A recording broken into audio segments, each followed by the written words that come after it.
इस दुनिया में, इस विश्व में, इस समाज में भगवान का होना या ना होना ये मनुष्य तय करता है।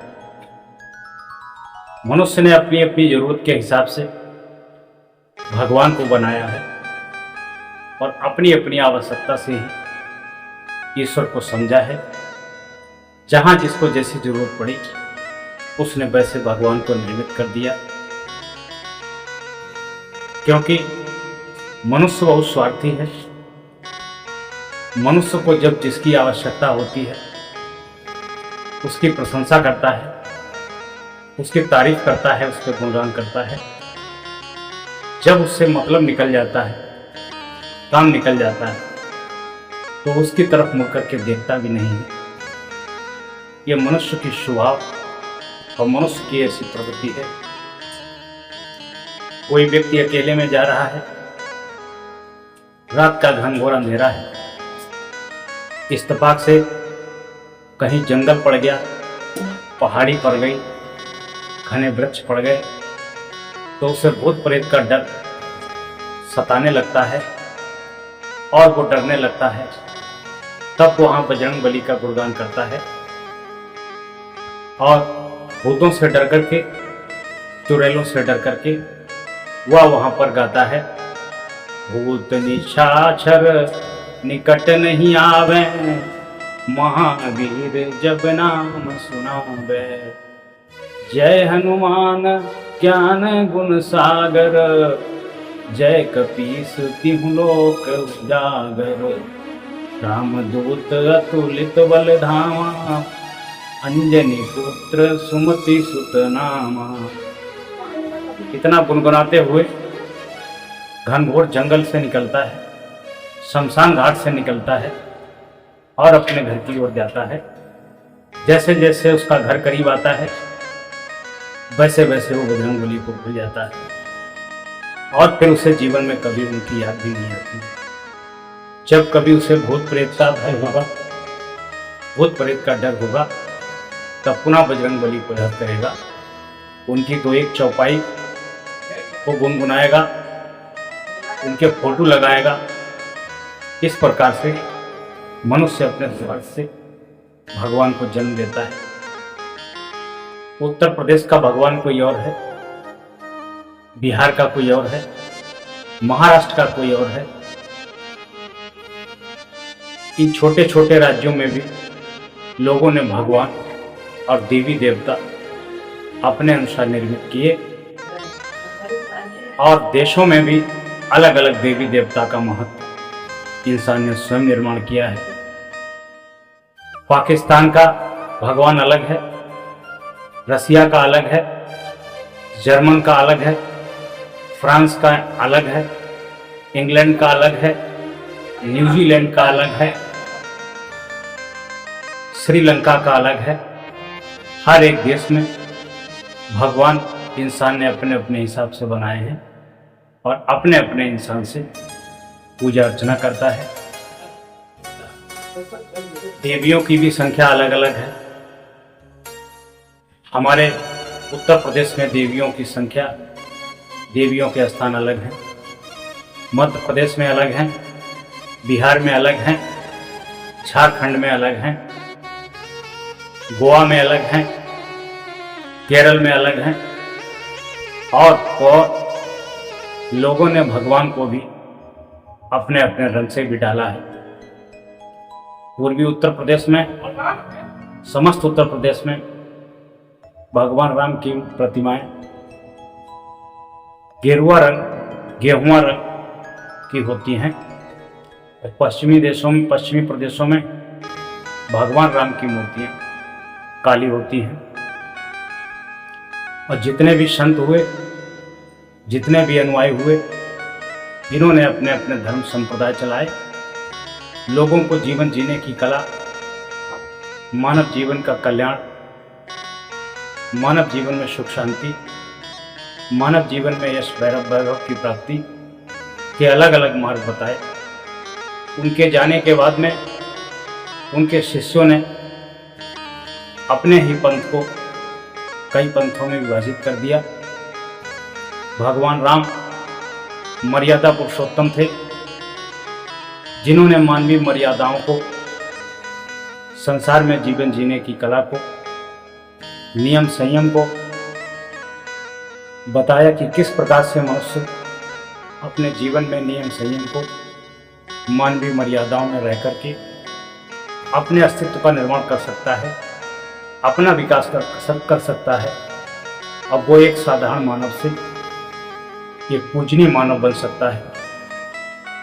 भगवान राम जब तक रहे उन्होंने मानवीय मर्यादाओं में रह करके सारे कार्य किए और समस्त मानव जाति को मानवीय मर्यादाओं, अनुशासन, नियम संयम, मातृभक्ति, पितृभक्ति और कितने प्रकार की भक्ति हो, उन्होंने नवदा भक्ति का भी जिक्र किया। लेकिन भगवान राम के ना होने के बाद में उनके ही पंथ के लोगों ने 4 पंथों में विभाजित कर दिया। 4 पंथों ने अपने अपने तरीके से अपने अपने नियम बताए। भगवान बुद्ध ने दुख से उबरने के लिए, संसार में सुख शांति को कायम रखने के लिए राजमहलों का सुख छोड़ा, राजकुमारी को छोड़ा और अपने बच्चे को छोड़ा, राजपाट को छोड़ा। कठोर तपस्या के बाद में उनको आत्मबोध हुआ। आत्मबोध होने के बाद में उन्होंने जगत में सुख शांति के लिए धर्म प्रचार किया और अपना पूरा जीवन धर्म प्रचार में ही लगा दिया। लेकिन उनके ना होने के बाद में उनके ही अनुयायियों ने बौद्ध धर्म को 2 पंथों में विभाजित कर दिया। उसके बाद में भगवान महावीर ने भी अपना पूरा जीवन समाज सेवा, राष्ट्र सेवा, देश सेवा, मानव कल्याण में लगा दिया और मानव को ढूंढ करके, चुन चुन के इतना ज्ञान दिया कि किस प्रकार से मनुष्य अपने जीवन में सुख शांति को प्राप्त कर सकता है और किस प्रकार से ग्रह कार्य में रह करके अपने जीवन को धन्य बना सकता है, पूजनीय बन सकता है और मोक्ष की प्राप्ति कर सकता है। भगवान महावीर के जाने के बाद में इनके भी अनुयायियों ने इनके पंथ को 2 विभागों में विभाजित कर दिया। उसके बाद में बाबा जय गुरुदेव, जिन्होंने सुख शांति के लिए संपूर्ण उत्तर प्रदेश व अन्य प्रदेशों में भी भारत में सर्वोच्च स्थान प्राप्त किया। इनके अनुयायियों की संख्या असंख्य थी। इन्होंने शाकाहारी होने पर पूरा बल दिया और अहिंसा पर बल दिया और समाज की सेवा की, समाज को सुधारा, मानव को अच्छे अच्छे आचरण से, अच्छी अच्छी आदतों से विभूषित करने का काम किया, जिससे मानव के जीवन में कलह कलेश दूर हो और घर घर में सुख शांति आए, घर घर में अमन चैन की बहार आए। बाबा गुरुदेव ने पूरे जीवन भर समाज सुधार के लिए, समाज और राष्ट्र की भक्ति के लिए, देशभक्ति के लिए, भगवत भक्ति के लिए बढ़ चढ़ के काम किया और उनके ना होने के बाद में उनके भी शिष्य 2 भागों में विभाजित हो गए और उन्होंने अपनी 2 शाखाएं बना ली। कहने का भाव ये है, किसी महान सद्गुरु के द्वारा, किसी महान भक्त के द्वारा समाज को जो दिशा निर्देश दिए जाते हैं, जो जन जन कल्याणकारी बातें बताई जाती हैं, उसके बाद में उनके ही शिष्य अपना नाम कमाने के लिए, रुपया पैसा कमाने के लिए अपनी अपनी शाखाएं खोल लेते हैं और समाज को गुमराह करने का काम करते हैं। समाज भी एक प्रकार से भेड़ चाल चलता है। जिस प्रकार से एक भेड़ चलती है, उसके ही पीछे और भेड़ें चली जाती हैं। वो थोड़ा भी विचार नहीं करती हैं, उधर गड्ढा होगा, उधर क्या होगा, इस प्रकार से भेड़ें जाकर के अगर ठीक दिशा में जाती हैं तो सभी सही दिशा में पहुंच जाती हैं, मंजिल तक पहुंच जाती हैं। यदि कोई भेड़ गड्ढे में गिरती है तो सभी भेड़ें गड्ढे में गिर जाती हैं। ये कहानी हम बताएंगे किस प्रकार से ये गुरु फेमस होने के लिए कैसे दिखावटी गुरु बनता है और समाज में उसके पीछे भेड़ों की तरह कितने लोग बिना विवेक किए पीछे लग जाते हैं। हमने सुना है कि एक गुरु था, उसके 10-5 चेले थे। वह ट्रेन में सफ़र कर रहे थे।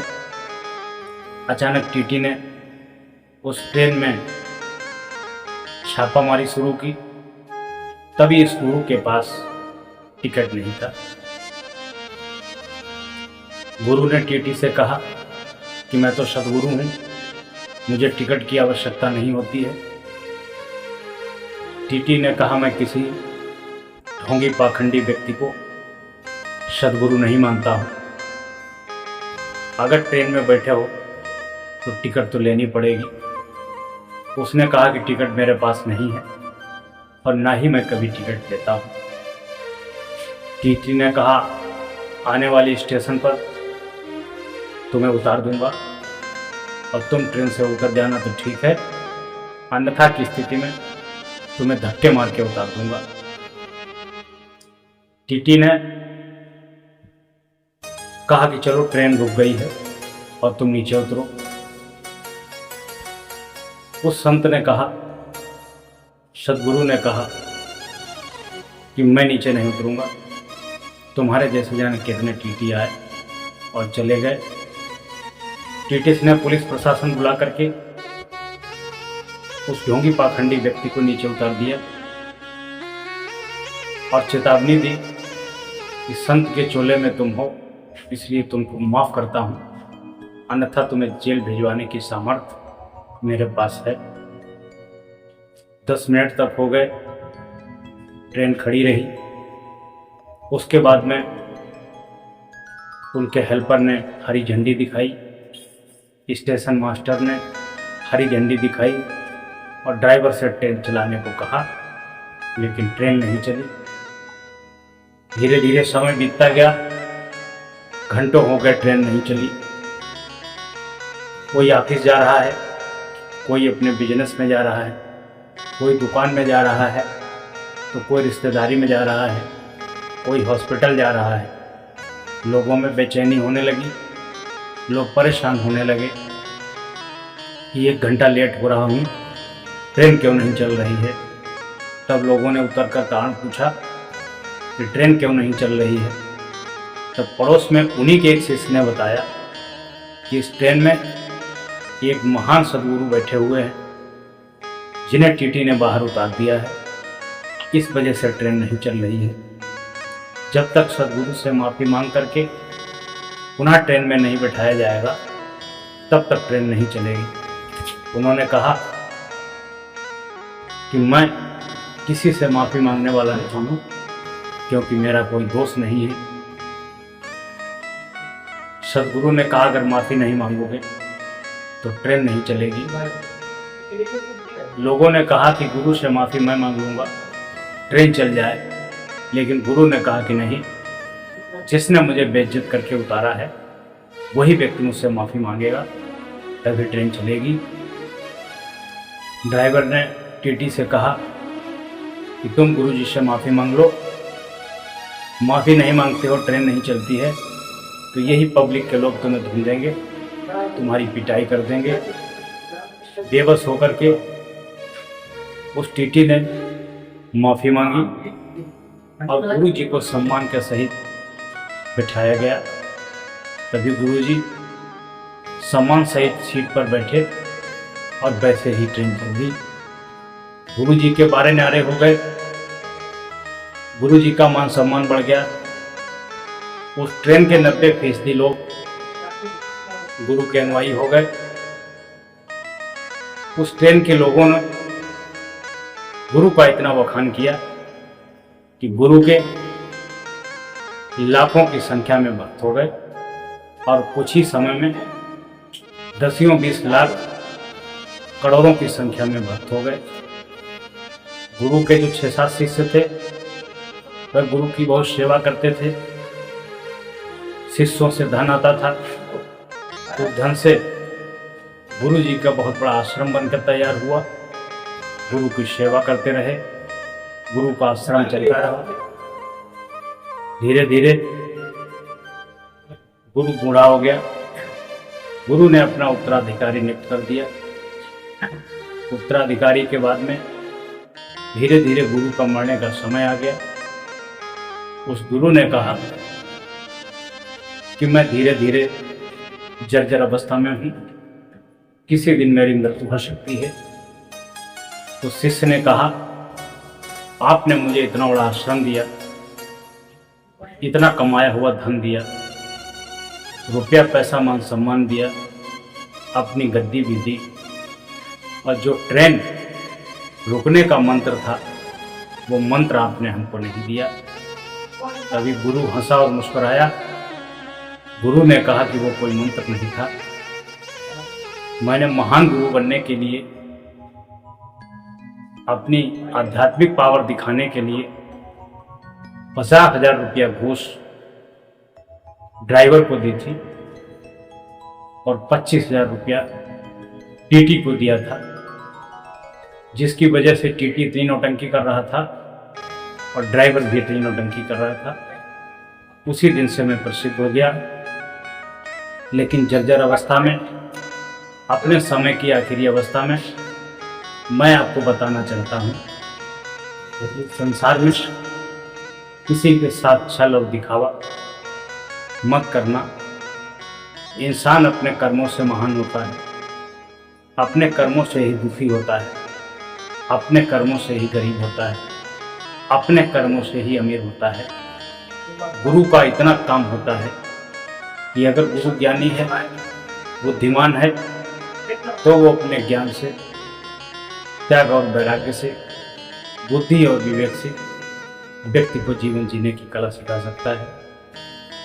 उस बताए हुए मार्गदर्शन से, बताए हुए मंत्र से गुरु पथ पर जाकर के अपना कल्याण कर सकता है, अपने जीवन को धन्य बना सकता है। इस दुनिया में ना ही कहीं आशीर्वाद है, ना ही कहीं आशीर्वाद कोई देने वाला है, ना ही कोई आशीर्वाद लेने वाला है। बहुत से बाबाओं ने, बहुत से गुरुओं ने बोतल में पानी बेचने का धंधा बना रखा है कि एक बोतल पानी आपको देंगे, उसमें आपके सारे रोग, बीमारी, व्याधि खत्म हो जाएगी।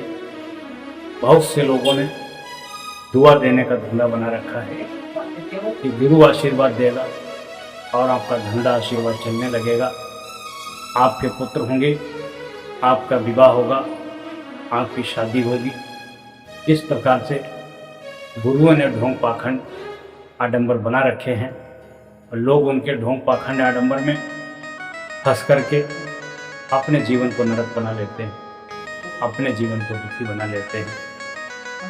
कबीर साहब का कहना है कि भगवान को किसी ने आज तक देखा नहीं है, भगवान किसी को आज तक मिला नहीं है।